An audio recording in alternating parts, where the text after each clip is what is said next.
What's the most challenging thing when it comes to pricing for a repair from your perspective? Because I would imagine that would help give a homeowner some insight into kind of understanding their bill or their quote possibly. Explaining the cost in a way that makes sense to a client without having a crazy conversation about the cost of running a service business.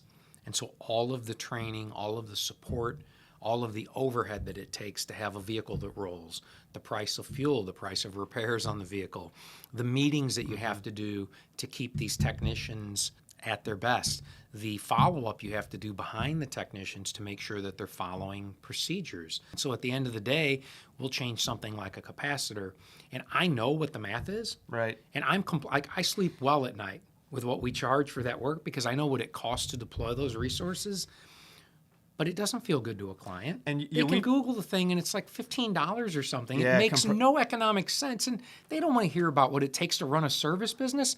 It's boring. I mean, the business, I love the business, but I'm saying, like, come on, dude. Like, you're telling me meetings, like you're making excuses. I mean, marketing is a cost. Like, well, I want a company that doesn't do marketing. There are a ton of things we do because we have bandwidth that a small company cannot do. Right. Because they do not have critical mass.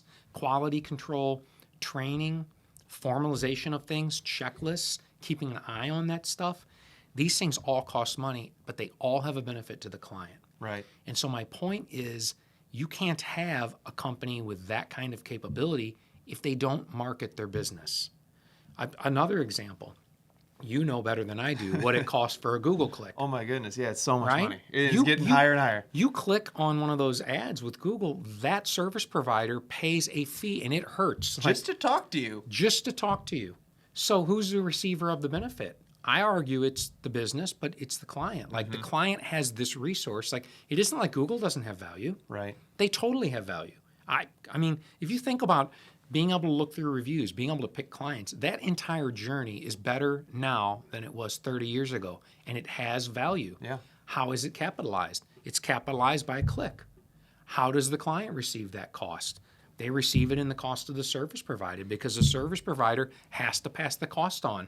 So when you're doing that click, even though you're clicking it, you're paying for that. Like, be thoughtful about that. Also be happy you've got it. And then I also would offer, don't be upset about it. Like, the service is amazing. The way you can look at reviews, the way you can cipher through the contractors that you should speak to, you can glean so much information. It has value.